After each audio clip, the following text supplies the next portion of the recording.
लाडक्या बहिणी तुम्ही लाडक्या बहिणी लाडक्या करता का? जमीन घेता का त्याची मर्डर होईल बघा. आम्ही शासनाला 1 गुंठा जमिनीवर 1 इंच जमिनीवर आम्ही पाय ठेवू देणार नाहीत. लोक फाशी घेतील आणि तुम्ही सरकार बघत आहात.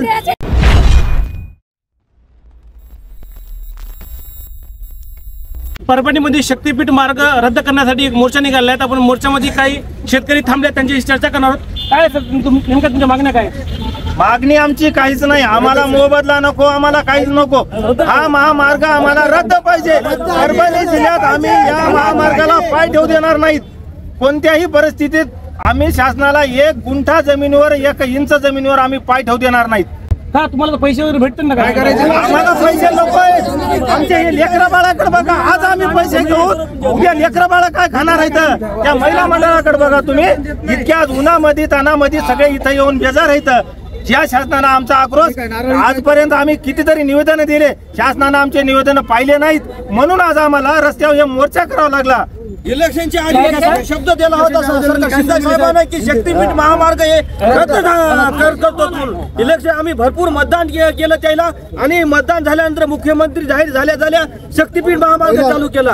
आधी समृद्धी महामार्गाने इतक्या जमिनी गेल्यात आणि शक्तीपीठ महामार्ग मध्ये जमीन गेली तर आम्हाला तर काहीच राहिलं.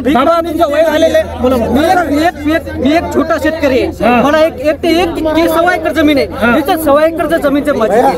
1.25 एकरच्या जमीनचे माझी गेली तर मी काय करणार?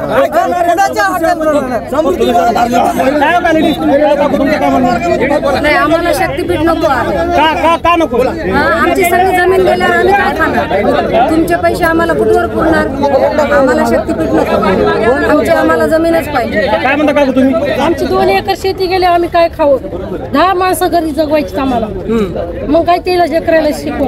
सरकारने तुम्हाला सांगितलं असेल ना काय सगळं?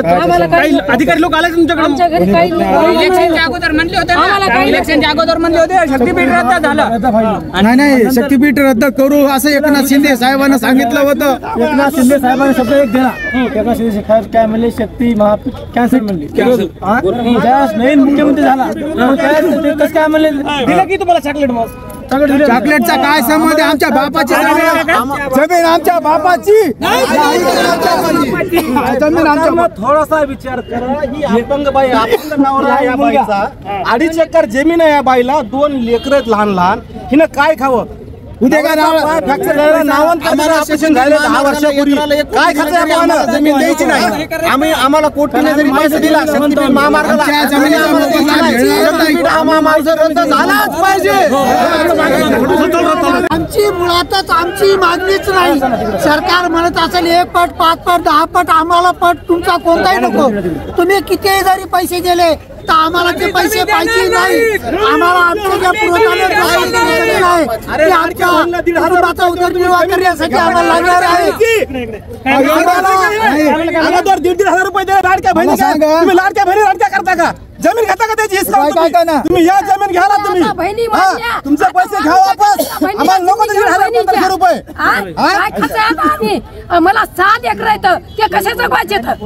1,000 रुपये देऊन तुम्ही गुल केला. वाढवा की म्हणा आम्ही कोणाचा रुपये खाल्ला नाही. तुम्ही आम्हाला बहीण म्हणून तुम्ही मानलं आणि 1,500 रुपये तुम्ही दिले आणि तिची बहीण तुम्ही हडप करता का? तिचं खूप पुस्तक विचार केला का तुम्ही? आत्महत्या करते लोक. विचार केलाय का? भाषा घेते जमीन देऊन घ्यायला तुम्ही ग्रामपंचायतला याद्या भाषा घेते लोक. फाशी घेतील लोक. फाशी घेतील आणि तुम्ही सरकार बघत आहात. तुम्ही आमचा 3 दिवसा खून करताल. प्रत्येक लोकशाहीमध्ये औषध देणार आहे माननीय मुख्यमंत्री. तुम्ही बघा, जे कोणी येईल मोजायला, जे कोणी एखाद्याचा मर्डर होईल बघा.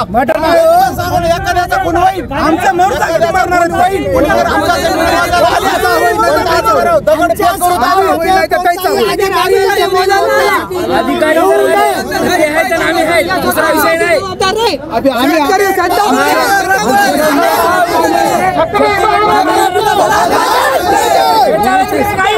आम्हाला कुठलाही मोबदला नको. आम्हाला आमची जमीन पाहिजे. आम्हाला सरकारची काही मागणी नाही. मला एक सांगायचं आहे, छत्रपती शिवाजी महाराजांना सांगितलं होतं की शेतकऱ्याच्या देठाच्या भाजीला कोणाने धक्का लावायचा नाही. आणि आज हे राज्यकर्ते जर याचा विचार केला तर सगळ्या शेत्या खाऊन झाले तर शेतकऱ्याला गिळून टाकले. शेतकऱ्याचा या महामार्गामध्ये कुठल्या प्रकारचा फायदा नाही. सगळा फायदा राजकारणी लोकांचा आहे. शेतकरी सगळा हवालदिल झालेला आहे. समृद्धी महामार्ग गेलेला आहे, त्याचा कुठल्या प्रकारचा मोबदला आम्हाला आला नाही. काही लोकांच्या उशाला पैसे आहेत, 1 गुंठा सुद्धा जमीन भेटणं. काय करायचं पैशाचं? काय करा? तुम्ही जर पैसा दिला तरी आम्ही त्या पैशाचं करणार का? आणि असे रस्ते कशाला पाहिजे? या रस्त्यातून काय होणार आहे? तुम्ही थोडा याच्यामध्ये काय करा, सरकारनं थोडासा विचार करा आणि हेलिकॉप्टर पॅड बसवा जागोजागी. एवढ्या महामार्गामध्ये एवढा पैसा, एवढा जमीन वेस्ट कशाला घालता? याला पर्याय शोधा आणि याच्यातून काहीतरी. आता सगळी दुनिया मुठीमध्ये आलेली.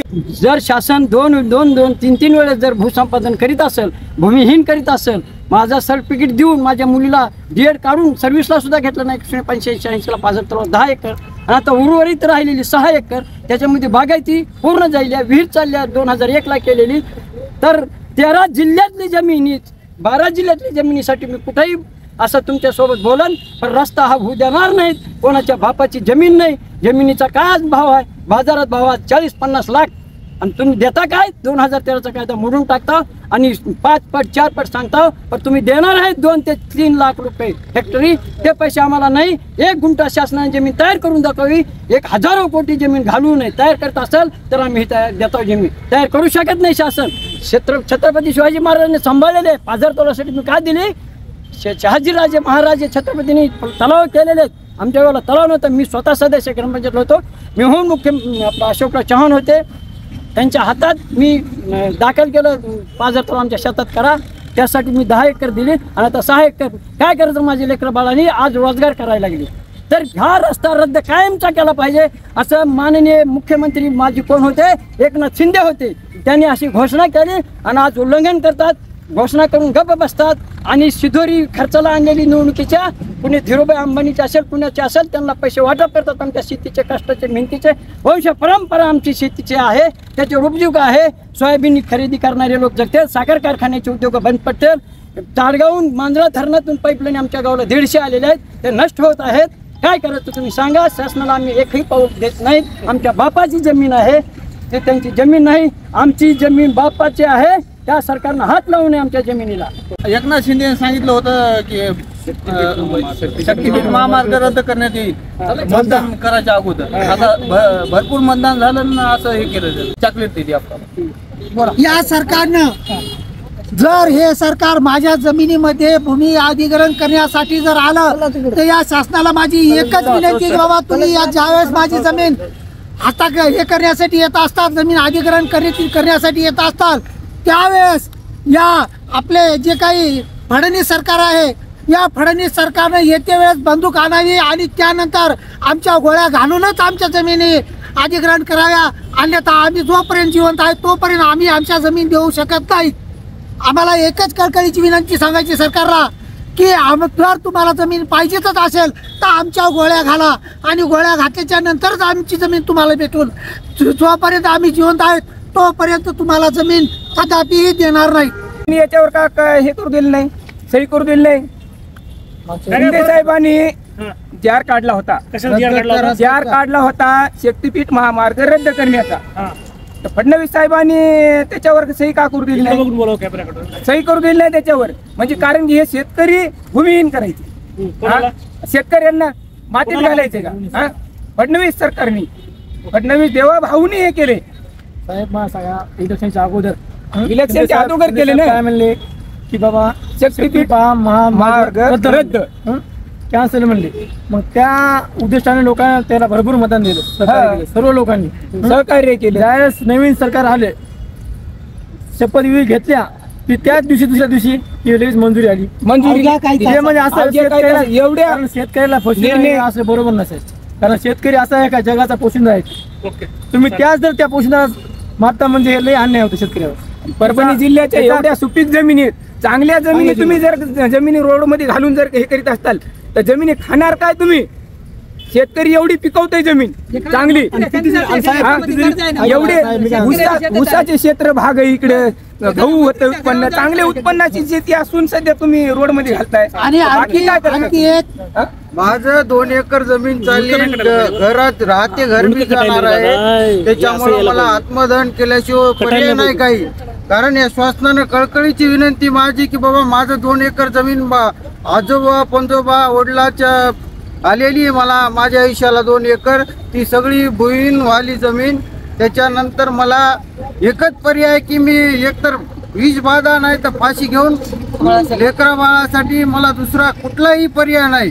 कारण मी हे कष्टाने एवढं प्रपंच जमा केलेलं होतं आणि त्या कारणास्तव मला का नाही इथून सगळं भूमी होऊन पुणे मुंबईला कुठंतरी नाही तर एकतर फाशी घेतल्याशिवाय माझ्याकडे दुसरा काही पर्याय उपलब्ध नाही.